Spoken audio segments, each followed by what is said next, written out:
안녕하세요. 김동섭입니다. 2월 7일 아침 시황하도록 하겠습니다.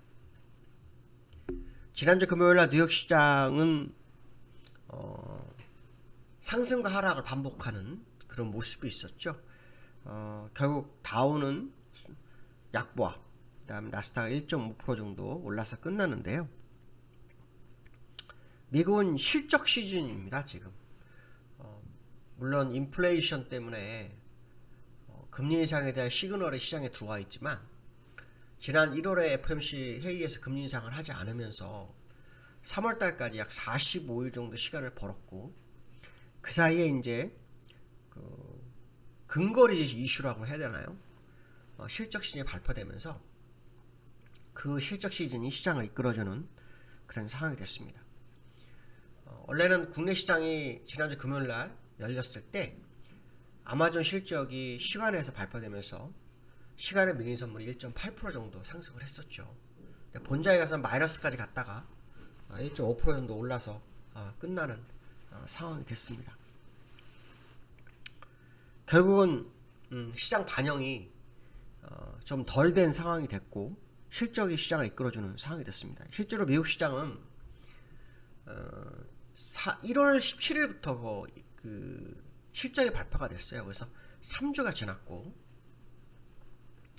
3주가 지났기 때문에 이제 중요한 기업들은 거의 다 나온 거라고 봐야겠죠. 왜 이 말씀을 드리냐면 이제 실적이 시장에 반영할 수 있는 시간이 이제 매우 제한된 거다. 뭐 이런 생각을 해야 되겠죠.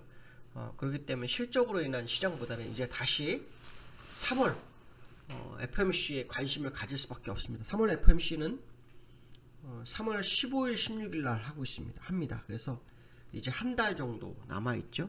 한 달 남아서 아마 요번 실적 시장이 좀 끝나고 나면 바로 FOMC 영향권에 접어든다 이렇게 보시면 되겠죠. 어쨌든 실적이 시장을 이끌어줬지만 혼조세의 모습을 가져왔다라는 거. 특히 아마존이 13% 상승하면서 나스닥을 좀 이끌어준 모습이었다 이렇게 보시면 될 것 같고요. 또 나온 뉴스는 1월 고용보고서가 있었습니다.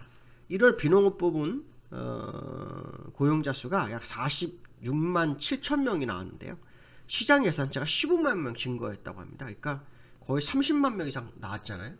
이렇게 되면은 고용 가지고 뭐 인플레이션에 대한 어떤 금리 인상 이걸 태클을 걸 수 없는 상황이 됐다.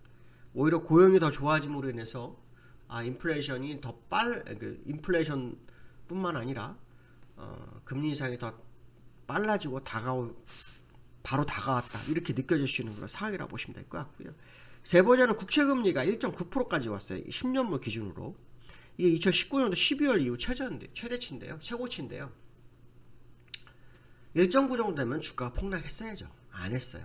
제가 오늘 반영하지 않을까. 오늘 1.9 밑으로 못 내려오면 오늘 반영할 확률을 좀 열어두고 보시는 게 좋겠다 이렇게 보시면 될 것 같고, 실제로 유가가 급등해서 92불대로 들어갔어요. 배럴당 92불. 소비텍사 중진율이에요. 브렌트율은 더 올라갔고요. 브렌트는 95불 정도 될 거예요. 소비텍사 중진율 기준으로 항상 보는데 일단 92불 정도가 됐어요. 그러면 이제 이 소비자 물가 지수가 아마 이번 주 제가 발표하는 걸 아는데, 소비자 물가 지수에 따라서 그 영향이 굉장히 시장에 크게 움직일 거다 이렇게 해석을 좀 해볼 수 있다라고 보시면 될 것 같고요. 제가 항상 말씀드리자면 미국의 실적은 인플레이션이 나온 상태에서는 두 분기까지는 괜찮아요. 지난 분기 굉장히 좋았죠. 이번 분기 거까지 이제 마지막 발표가 되기 때문에 다음 분기 발표는 글쎄요 만만치 않을 거라는 생각이 드네요. 그래서 다음 발표가 있는 뭐 4월달 그렇죠? 4월달 정도, 4월달의 모습, 4월 중순쯤 발표가 될 텐데 그때는 아마 제가 볼 때 기업 실적이 만만치 않을 거다 이런 생각 한번 해봐야 되겠다 이렇게 말씀드리고 싶습니다. 그 얘기는 무슨 말이냐면 미국 시장에서 이제 부빌 언덕이 없어지는 거다 정도로 보시는 게 맞겠다라고 말씀드리고 싶고요. 결국 FOMC가 금리 인상을 좀 빠르게 진행해야 될 수밖에 없는 구조적 상황으로 간다 이렇게 보시면 될 것 같은데요.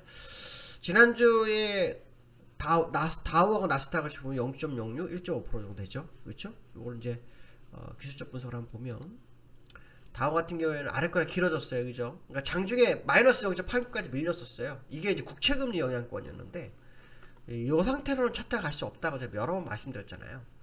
결론적으로 말하면 얘네들은 이제 여기서 이렇게 뚫고 가는데 이걸 뚫고 가면 더 위험하고요.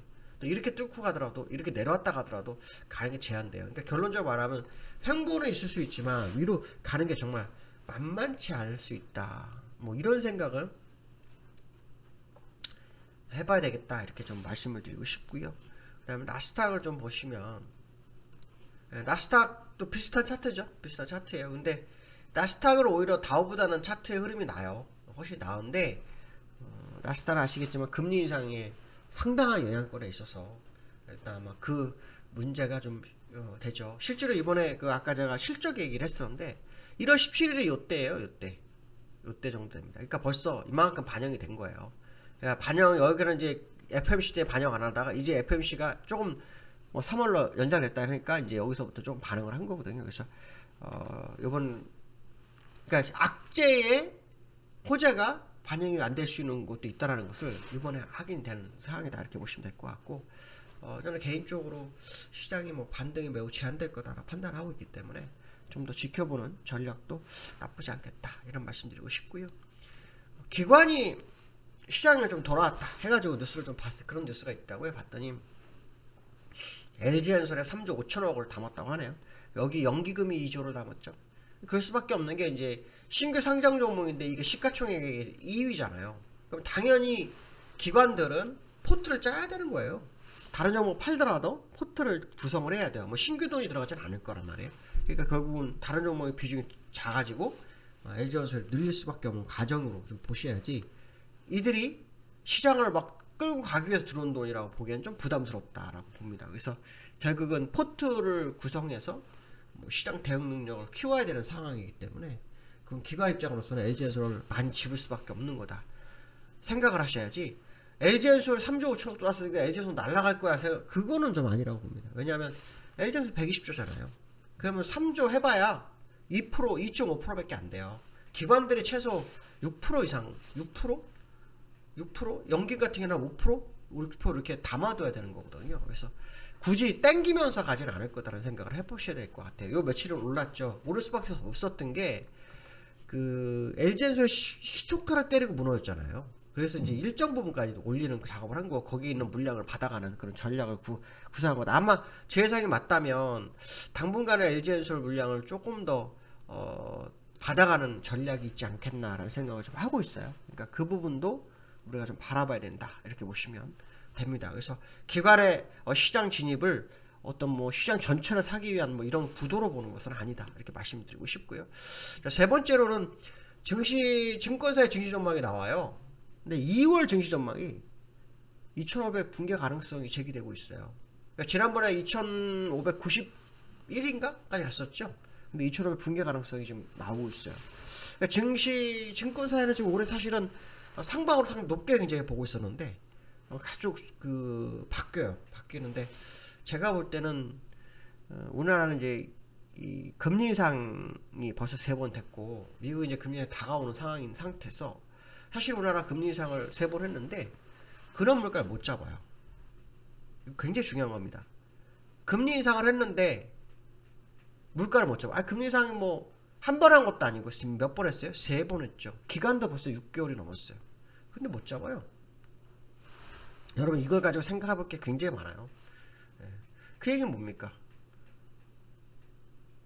우리나라 금통위에서 물가 잡기 위해서 금리 인상 또 할 수 있겠네? 이런 생각도 해볼 수 있겠죠. 물론 뭐 2월 달에 바로 할지 안 할지는 우리가 좀 더 확인해 봐야겠죠. 그걸 확인해 봐야겠지만 왜냐면 여기에는 여러 가지가 이유가 있어요. 이유가 뭐냐면 뭐 이주에 하는 총재도 있고 임기가 이제 끝나는 시점이기 때문에 묘한 상태입니다. 짐을 다 내가 지고 가겠다. 섭을 지고 내가 가겠다. 뭐 이런 생각 한다 그러면 가능성이 있죠. 확률적으로 한 60% 됩니다. 2월 달에. 근데 만약에 마지막인데 안 할 거야. 그러면은 안 할 확률이 높죠. 근데 이제 보통 임기가 한 8년을 했으면 임기 한 6개월 남겨놓고는 사실은 후임자한테 넘겨주는 게 맞죠. 근데 6개월 남겨 3번 했잖아요. 그러니까 안 한다는 보장 못해요. 지금 상황적으로 가능성 상당히 높아지는 거다. 그거를 만약에 기관이 느낀다면 시장은 쉽지 않겠죠. 그러니까 또 한번 생각을 해봐야 되는 그런 상황이다. 이렇게 보시면 될 것 같습니다. 벌써 2월 둘째 주 장이 열립니다. 이번 주는 만기주라서 외생 변수가 매우 제한되는 시점일 수 있다라는 것을 한번 생각해 보시면서 시장 접근하시면 될 것 같다. 이렇게 말씀드리고 싶습니다. 오늘 여기까지 하겠습니다. 감사합니다.